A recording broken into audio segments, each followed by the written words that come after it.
अगर तुम्हारे माँ बाप तुमसे बोले कि बेटा रात के समय घूमने मत जाओ, तो भाई मत जाना, ठीक है ना।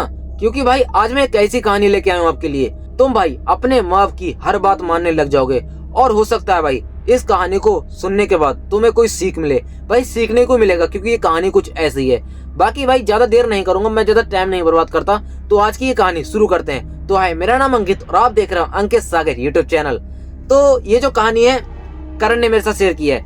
करण जो भाई बचपन से ही एक ऐसा लड़का जो भाई अकेले पला बड़ा है, मतलब उसके भाई बहन नहीं है, वो अपने आप का अकेला लड़का है। अब होता क्या है, जो करण के माँ बाप हैं वो भाई कहीं उसे जाने नहीं देते, कहीं पर भी नहीं। लेकिन करण का एक दोस्त था सूरज, जो भाई जब भी आता था तो करण के माँ बाप उसे रोकते नहीं थे जाने से। वो बोलते थे ठीक है सूरज के साथ कहीं चले जा, लेकिन किसी और दोस्त के साथ मत जाना, क्योंकि भाई वो सूरज पे बहुत ज्यादा भरोसा करते थे। अब होता क्या है, एक रात की बात थी, सूरज का भाई जन्मदिन था, शाम का समय था। अब सूरज आता है उनके घर पे और बोलता है अंकल मुझे ना करण को लेके जाना है अपने घर पे और हम जन्मदिन सेलिब्रेट करेंगे अपना। तो करण के पापा एक बार पूछते हैं अच्छे से किसका है जन्मदिन, तो वो बताता है मेरा है। अंकल तुम भी चलो, आंटी तुम भी चलो, लेकिन वो बोलते हैं हमें टाइम नहीं है, तू करण को लेके चला जा। ठीक है भाई। अब ये करण को बाइक पे बैठालता है और ये दोनों घर से निकलते हैं। ये घर से थोड़ी सी ही दूर निकले, सूरज ने जाकर एक जगह जाकर गाड़ी रोक दी। अब करण देखता है कि भाई इसने गाड़ी यहाँ पर क्यों रोकी, तो सूरज उससे बोलता है कुछ कि यार देख हम इस बार घर पे जन्मदिन सेलिब्रेट नहीं करेंगे, क्योंकि यार हर बार करते हैं घर पे, मजा नहीं आता है, बोरियत फैलती है। इस बार भाई मस्त करेंगे जंगल में चल के। अब भाई करण ना इससे बोलता है कि देख मुझे पता है जो तू सोच रहा है भाई वो बिल्कुल पॉसिबल नहीं है, जंगल में भाई जानवर वानवर होंगे रात के समय, हम नहीं जाएंगे भाई, रहने दे। लेकिन भाई सूरज बोलता है नहीं यार मजा करेंगे, जंगली में चलेंगे इस बार, थोड़ा सा एडवेंचर टाइप, मतलब अच्छा मजा आएगा। तो बोलता है ठीक है यार तेरी मर्जी, जैसा कर तेरा जन्मदिन। अब होता क्या है, सूरज के 3-4 दोस्त और थे जो भाई सूरज के साथ थे, वो आते हैं वहां पर। अब ये सभी मिलकर एक शॉर्टकट वाले रास्ते, जंगल के रास्ते पे निकल जाते हैं। ये सभी वहां पर अपनी बाइक खड़ी करते हैं और ये अपना केक बिक निकालते हैं और काटने लगते हैं। जब ये केक काट रहे थे और ये स्पीकर लेके आए थे, एक केक काटते काटते पार्टी साड़ी केक खा के ये डांस वांस कर रहे थे वहां पर। अचानक से भाई करण को ना कुछ एहसास होता है। अब मैं बता दूं, करण को ना बचपन से ही एक पावर मिली हुई थी कि भाई जहां पर भी नेगेटिव ऊर्जा होती थी वहां पर उसे एहसास हो जाता था। तो भाई करण को ऐसा लगता है जैसे भाई कुछ यहाँ पर गलत है। अब मैं बता दूं, जो नेगेटिव ऊर्जा होती है वो नॉर्मल होती थी उसे, जैसे अगर कोई आत्मा वगैरह कोई होगी हल्की फुल्की तो उसे वो हल्की फुल्की होती थी। लेकिन भाई इस बार उसे इतनी खतरनाक और इतनी डरावनी नेगेटिव ऊर्जा आ रही थी, इतनी ज्यादा कि भाई उसे ऐसा लग रहा था जैसे यहाँ पर कोई दानव या किसी तगड़ी चीज का साया हो। वेल गाइस, उसे वहां पर काफी डर लग रहा था। अब ना वो अपने दोस्तों से बोलता है यार जितना जल्दी हो सके यहाँ पर निपटाओ सिपटाओ सब और चलो यहाँ से। अब ना करण की बात भाई वो कोई नहीं सुन रहा था, लेकिन भाई सूरज को कहीं ना कहीं उसकी शक्ल देख के ऐसा लग रहा था कि जैसे वो काफी डर गया हो। तो सूरज बोलता है रुक जा मैं इनसे बोलता हूँ। तो वो सूरज उन सबसे बोलता है चलो यार यहाँ से ये सब हटाओ और हम चलते हैं। ठीक है भाई, वो सब उसकी बात मान लेते हैं और अपना केक गाड़ी से सफर करने लगते हैं। तो ना सूरज का सौ का नोट गिर जाता है और वो जैसे ही उठाने के लिए नीचे झुका, उसने क्या देखा, पेड़ था पीछे और पेड़ के पीछे एक औरत खड़ी थी। और ये सभी दोस्त उस औरत को देख लेते हैं। लिटरली भाई वो औरत काले कपड़ों में थी, उसने बताया भाई बिल्कुल काले कपड़ों में थी। अब मैं जो बता रहा हूँ तुम्हें भाई तुम्हें भी इस पे सुन के यकीन नहीं होगा। लिटरली भाई मुझे भी नहीं हुआ, ये कैसे हो सकता है भाई, मुझे भी समझ नहीं आया। होता क्या है, जब वो औरत उन्हें देख रही थी तो ये भी उसी को देख रहे थे, लेकिन भाई सडनली देखते देखते उन सबकी नजर उसके पैरों पे गई और उन्होंने क्या देखा, उसके पैर उल्टे थे। ये सब देख के भाई वो बहुत डर गए। ऐसा लग रहा था उन्हें जैसे भाई वो यहाँ से भाग जाएं, लेकिन भाई उन्हें भाग नहीं मिल रहा था, लिटरली वो फ्रीज हो गए थे वहां पर। अब होता क्या है, ये ना सभी हनुमान जी का नाम लेते हैं जोर जोर से वहां पर, और थोड़ी देर के बाद इन्हें लगता है जैसे वो औरत वहां से चली गई हो। अब भाई ये कैसे ना कैसे करके हनुमान जी का नाम लेके वहां से अपनी बाइक लेके घर आते हैं। अब ये घर आते हैं तो इन्होंने किसी ने भी अपने घर ये सब नहीं बताया कि हमारे साथ क्या हुआ। तो उस रात ये आकर सभी सो जाते हैं अपने अपने घर जाके।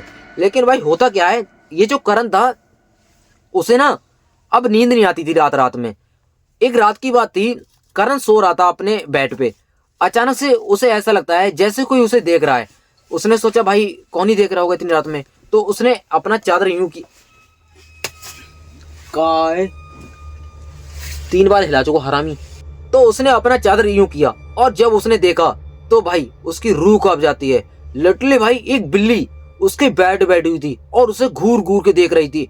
अब मैं बता दूं वहां पर भाई बिल्ली का कोई ऑप्शन ही नहीं था आने का, ना कोई उसके घर में खिड़की है ना कुछ ऐसी चीज जहां से कोई मतलब बिल्ली आ सके।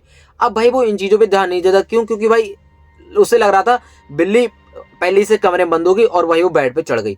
वो अपना दरवाजा खोलता है, बिल्ली को बाहर भगा देता है। बिल्ली को बाहर भगाने के बाद उसे अगली रात क्या होता है, वो सो रहा था, उसे ऐसा लगता है फिर से उसके बेड पे कोई बैठा है। तो ना वो पहले अपना पैर मारता है, मतलब पैर मारता है कि भाई देख लूं कौन है। जब उसने पैर मारा तो कुछ टच हुआ उसके पैर से। अब भाई बता दूं, जब उसके पैर से टच हुआ तो उसे ऐसा लगा जैसे कोई औरत टाइप उसके बेड पे बैठी हो। लिटरली भाई मैं तुम्हें ऐसे बता रहा हूँ भाई, वो बहुत डरावनी चीज है। मेरी तो भाई फट जाएगी ऐसे में भाई, मैं सोचूंगा बहन जो कौन बैठा है, मैं भाग जाऊंगा वहां से, चीखे मारूंगा पापा आ जाओ यहाँ पर। तो वो तो भाई नहीं डरा, मतलब उसने देखा भाई कौन है। तो जब उसने देखा भाई कौन है तो उसने क्या देखा, लिटरली भाई वहां पर एक औरत बैठी थी और ये औरत कोई और नहीं बल्कि वही औरत थी जो जंगल में उन्हें मिली थी। अब वो औरत भाई उसे देख रही थी जैसे भाई उसको उससे प्यार हो गया हो। वेल गाइस ये काफी डर गया था, इसने अपना अंदर मुंह किया रजाई की और ये जोर जोर से चिल्लाने लगा। अब ये जब चिल्ला रहा था तो इसके मम्मी पापा दोनों आ जाते हैं और ये पूछते हैं क्या हुआ तुझे। तो ये ना कुछ बोलने की हालात में नहीं था। अब इसके पापा समझ जाते हैं कहीं से कहीं तक कि भाई कुछ तो इसके साथ गलत हुआ है। तो इसके पापा अगले दिन पूछते हैं इससे कि क्या हुआ तेरे साथ। तो वो ना बताता है कि पापा मैं ना अगले हफ्ते जब से मैं अपने दोस्त के जन्मदिन से आया हूँ, वो सब कुछ बता देता है, जैसे जैसे हुआ था वो सब कुछ बता देता है। तो उसके पापा बताते हैं तो तेरे साथ ऐसा क्या हो रहा है। तो वो बताता है पापा जब से हम वहां से आए हैं वो औरत मेरे पीछे लग गई है और वो मुझे हर रात देखती है। अब उसके पापा सोचते हैं कि भाई ये औरत मतलब मेरे बच्चे को लेके जाएगी या कोई आत्मा बात्मा है जो भाई इसके पीछे लग गई है वहां से। उसके जो पापा थे वो भाई एक तांत्रिक जी को जानते थे, तो वो जाते हैं तांत्रिक जी के पास। अब ना वो सारी परेशानी अपने बताने वाले थे बैठ के, इतने भाई वो तांत्रिक जी सामने से बोल देते हैं ऐसा ऐसा हो रहा है तेरे बेटे के साथ, मुझे सब पता है, ये मुझे मत बता। और तू अब आया है मेरे पास, वो 1 हफ्ते से जूझ रहा है उस चीज से, तुझे पहले आना चाहिए था। तो वो ना उनके पैरों में गिर जाते हैं और बोलते हैं मेरे बच्चे को बचा लो, मेरे बच्चे को बचा लो। तो वो बोलते हैं देख मेरी इतनी बस की बात नहीं है कि मैं उससे बचा सकूं, कोई नॉर्मल आत्मा नहीं है, वो पिशाचनी है।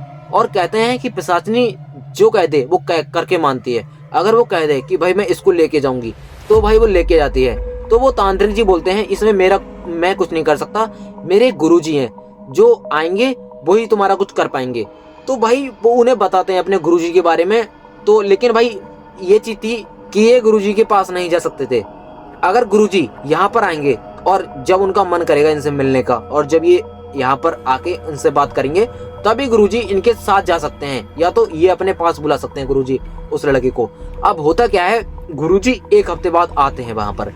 अब आने के बाद जो करण के पापा थे वो भाई गुरुजी के पास जाते हैं और अपनी सारी परेशानी बताने वाले थे, लेकिन भाई गुरुजी जैसे जैसे पहले गुरुजी ने बताया वैसे भाई यही बता देते हैं। गुरुजी बताते हैं कि अपने बच्चे को यहाँ पर लेके आ। तो भाई करण के पापा सोचते हैं कि अब मुझे लेके जाना चाहिए अपने बच्चे को, तो वो लेके आते हैं। लेकिन भाई वो 1 दिन 2 दिन 3 दिन वो लगातार भाई कोशिश करते हैं लाने की, लेकिन भाई वो नहीं ला पा रहे थे। कोई ना कोई दिक्कत आ ही रही थी, कभी गाड़ी में कहीं कहीं कभी कुछ दिक्कत आ ही रही थी। अब कैसे ना कैसे करके वो लेके आ जाते हैं। जब भाई वो लेके आए तो ना वो तांत्रिक जी एक बात बताते हैं कि देखो मैं इसको जिंदगी भर तो नहीं उतार सकता, क्योंकि ये जो आत्मा है ये कोई साधारण आत्मा नहीं है, ये पिशाचनी है और पिशाचनी को इतनी आसानी से तो नहीं उतार सकते, इसमें टाइम लगेगा। जब तक मैं तुम्हें कुछ देता हूँ इसे अपने हाथ में बांध कर रखना। तो जो करण था वो भाई अपने हाथ में एक धागा जो दिया था उन्हें गुरुजी ने, वो ना अपने हाथ पे बांध लेता है। अब बांधने के बाद उसकी हल्के हल्के तबीयत सही होने लगी। वो औरत उसे नहीं दिख रही थी। अब होता क्या है भाई, वो औरत उसे तो नहीं दिख रही थी, लेकिन भाई उसके दोस्तों को वो औरत कहीं ना कहीं परेशान करने लगी। अब जो सूरज था उसको भाई वो औरत दिखने लगी। जैसा भाई इसके साथ हो रहा था वैसे ही सूरज के साथ होने लगा। सूरज के साथ तो भाई इतना खतरनाक सीन हो रहा था कि लिटरली भाई सूरज रात में उठ के चीखने लगता था और भाई सूरज की ऐसी हालत हो गई थी जैसे भाई वो कल ही मरने वाला हो। वेल गाइस सूरज को भी उसके पापा लेके गए थे वहीं पर गुरुजी के पास और उन्होंने अच्छे से सूरज का इलाज किया। लेकिन भाई इन दोनों के आज भी भाई उसी धागे से वो बचे हुए हैं। अगर वो धागा खुल जाए तो भाई कहते हैं कि जो गुरुजी ने बताया कि वो पिशाचनी उन दोनों के लेके चली जाएगी।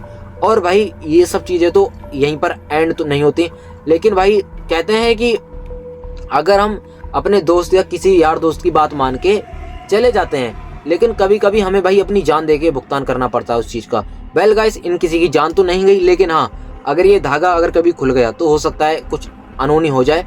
बाकी भाई भगवान से मैं यही चाहूंगा ऐसा कुछ भी इनके साथ ना हो। बाकी आप इस कहानी के बारे में क्या कहना चाहते हो? और हाँ यार, कोई स्टोरी हो अपनी तो बताना भाई। स्टोरी बहुत कम लोग अपनी शेयर करते हैं, तुम लोग भाई शर्माओ मत, डरो मत, अपनी स्टोरी खुल के बताओ ताकि भाई लोगों को कुछ सीखने के लिए मिले। बाकी भाई इस कहानी से यही सीखने को मिलता है कि भाई अपने माँ बाप की बात माना करो, रात के समय मत जाया करो। ये भाई ऐसा नहीं होता कि भाई हमारे माँ बाप हर बात में हमसे गलती बोलें।